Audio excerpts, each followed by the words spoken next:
When my mom enrolled me in school, I still remember we walked in and I was so like, what in the world? This school is huge and it's in the middle of nowhere.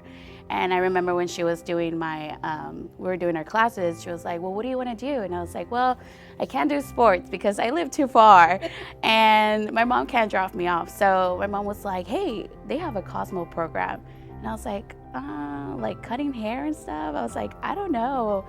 And she was like, yeah. And my mom was thinking it more about like, you always have like a secure job because it brings in money. So I joined and I was all through 4 years of Cosmo school, and I actually graduated with my Cosmo license.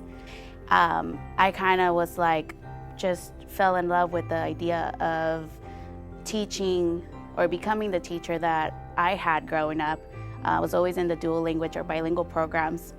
So I was like, hey, I know Spanish, and I just remembered how much of an impact those teachers did for me coming into a new country when I was 6 years old and not knowing anything about this country, especially the language. So it was really special seeing them work really hard to bring me my education, make it equal with the students that they had in the class.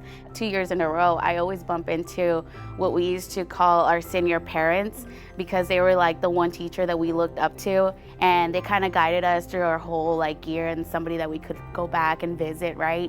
And we just kind of like built a really good bond and relationship with. And I remember mine was my Spanish teacher, in Mr. Padilla, and he's still amazing. I bumped into him and I was like, what are you doing here? And it was just so cool being able to be in the same place, but not as a student, but like now as like colleagues. And my husband works for the community as well. I'm really involved in the community. So to build that background as well, we take it from her grandmother. She like gave up, she didn't give up, but she gave so much to the Southwest community for so many years, even after her son had already like graduated, that it stayed with us too.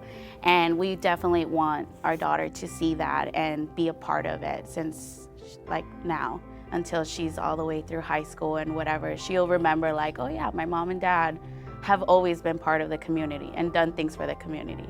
So at that time I was like, you know what? I was like, I think Southwest is where I really want to just set my roots in and just grow here. And that's when I really looked into it. I was happy where I was, but I knew I wanted to come back home. I really did. And especially because thinking of the future, I wanted my daughter and to get to know the community more. And I wanted my daughter to be able to come here.